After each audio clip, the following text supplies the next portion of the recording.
विषय चल रहा है ईश्वर का भली भांति ध्यान किस प्रकार से करना योग्य है। इस विषय पर ऋषियों के द्वारा दी हुई पद्धति को हम जानने का प्रयास कर रहे हैं। महर्षि दयानंद सरस्वती जी ने जानने की विधि छोटी सी पुस्तक में जो पंच महायज्ञ विधि है, संस्कार विधि है और अन्य जगहों पर भी इस विधि को दिया है, जिसको हम संध्या के नाम से जानते हैं। संध्या अर्थात संधि। संध्या के इसी प्रकरण में चल रहा है। अघमर्षण मंत्र का आरंभ कर रहे हैं। जिस वक्त व्यक्ति परमपिता परमात्मा के नज़दीक जाने का प्रयास करता है, उसकी कुछ छोटी छोटी विधियाँ इस प्रकरण में दी हुई हैं, जिसमें आज का प्रकरण है अघमर्षण मंत्र। यह 3 मंत्र दिए हुए हैं और अघमर्षण का अर्थ बताते हैं। जो विद्वानों के द्वारा बताया गया मार्ग है कि मनुष्य के मन में पाप करने की वृत्ति न उठे, इसके लिए अघमर्षण के 3 मंत्र यहाँ दिए गए हैं, जिनमें पहला मंत्र है ओम रीतं च सत्यं च विद्या तपसो अध्यजायत ततो रात्र जायत ततः समुद्रो अर्णवः। महर्षि दयानंद सरस्वती जी ने इन तीनों मंत्रों का अर्थ एक ही जगह दिया है। हम सभी समझने के लिए इसको थोड़ा सा अलग अलग समझने का प्रयास करते हैं, क्योंकि मंत्रों का जानना उतना ही आवश्यक है जितना जानना हमें धन आदि से लाभ मिलना है उसका जानना। यदि हमें मंत्रों के अर्थ और अर्थ के प्रति भावना उत्पन्न नहीं हो पाती है तो हम उसका लाभ नहीं लेंगे, उतना लाभ नहीं मिल सकता जितना होना चाहिए। अघमर्षण अर्थात पाप कृत्य करने की वृत्ति न उत्पन्न हो, इसके लिए अघमर्षण मंत्र ऋषि ने परमात्मा की वाणी वेद से हम सभी के कल्याण के लिए संध्या के माध्यम से दिए हैं, जिनमें हमें यह जानना है कि पाप करने की वृत्ति कब उठती है, इसका कारण क्या है। जब तक हम मूल रूप में कारण को न जान पाएंगे तब तक उससे मुक्त होना लगभग असंभव है। यदि कारण का पता चला तभी उसका निवारण हो सकता है, और बिना कारण के कोई कार्य हो रहा है उसका निवारण हो भी सकता है, नहीं भी, आंशिक होगा।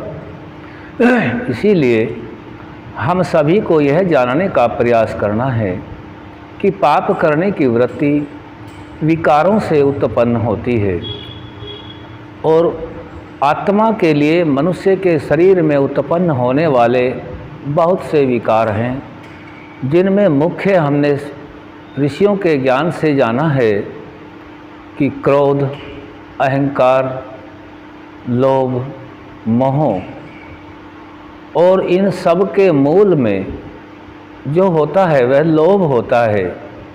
आदि जो विकार हैं, इन सभी के कारण से पाप करने की वृत्ति उत्पन्न होती है, क्योंकि हम अधिकतर जो मनुष्य जाति है अधिपत्य करना चाहती है, और अधिकार किसी से उपेक्षा की जाती है, आशा की जाती है, और यदि वह आशा या हमारा स्वामित्व कहीं नष्ट होने को दिखाई देता है तो उससे क्रोध उत्पन्न होता है, और क्रोध के साथ अहंकार भी उत्पन्न हो जाता है, और इन सब के मूल में लोभ ही होता है।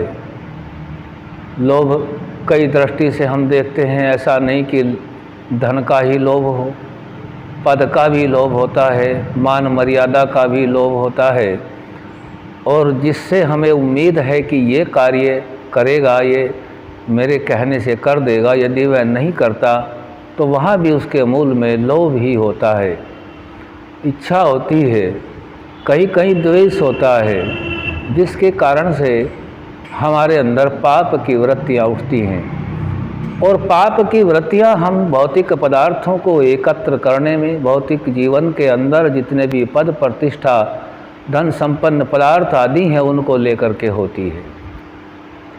यहाँ हम सभी को यह समझाने का प्रयास किया गया है कि हम सभी आत्माएं हैं और सभी आत्माओं के लिए परमपिता परमात्मा ने सूक्ष्म शरीर, जिसमें पूरे जीवन का जितने भी संस्कार होते हैं, जिनको बायोडाटा कहते हैं, जमा रहते हैं। कार्य नहीं होता, उस कार्य को करने के कारण उसमें जमा होते हैं। हम सभी को जो स्थूल शरीर मिला हुआ है, इस स्थूल शरीर से जो कार्य किया जाता है वह देखा सुना जाता है, प्रत्यक्ष रूप में प्रकट होता है, तभी पता चलता है।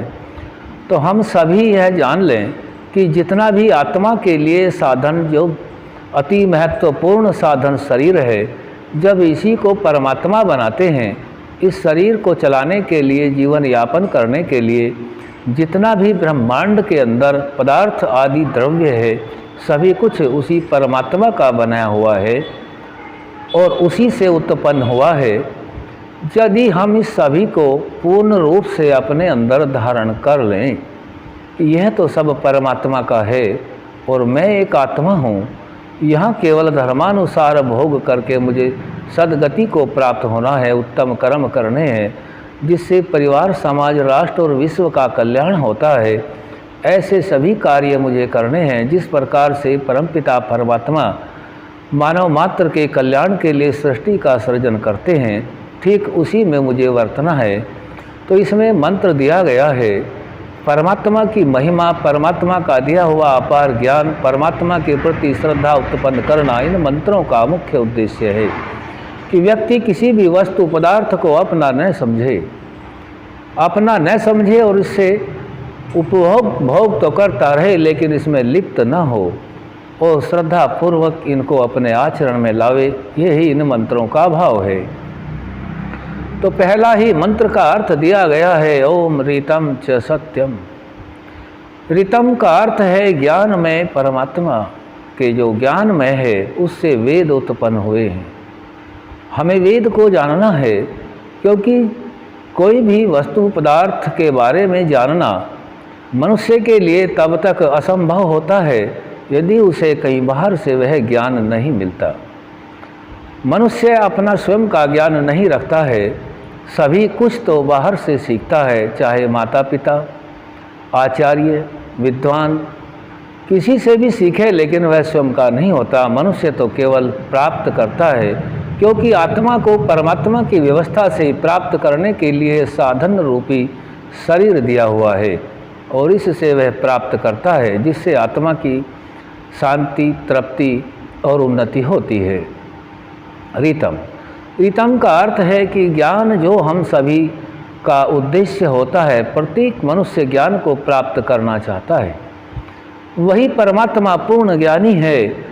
जब कभी हम विचार करने बैठें, हमारे पास जो ज्ञान है क्या वह स्वयं का उत्पन्न है, तो हमें पता चलता है विद्वानों के मार्ग से या स्वयं के अपने विवेक जागृत होने से यह पता चल जाता है कि यह मेरा अपना स्वयं का ज्ञान नहीं है।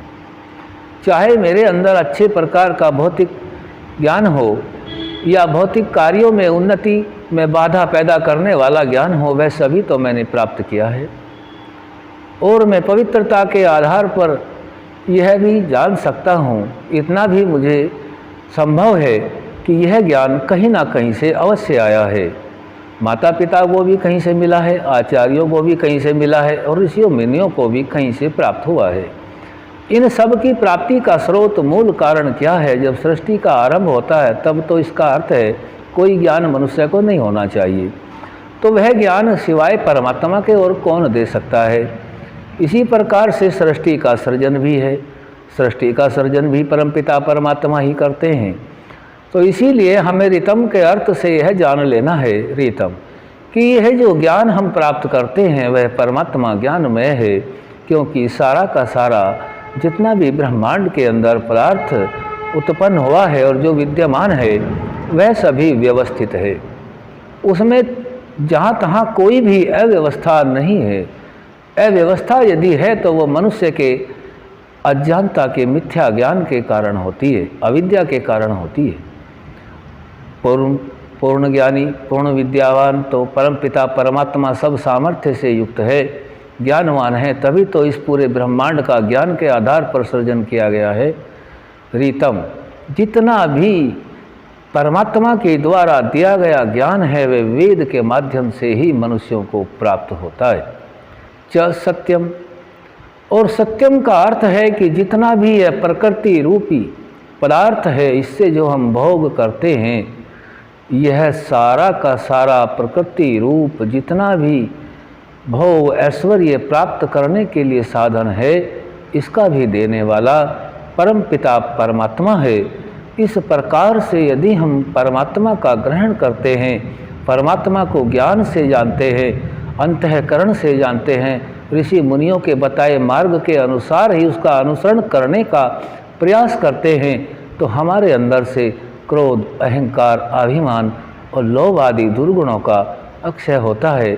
इस मंत्र का यह सूक्ष्मता से थोड़ा सा अर्थ जाना है, आगे का अर्थ फिर रखेंगे। आज यहीं तक। ओम सम।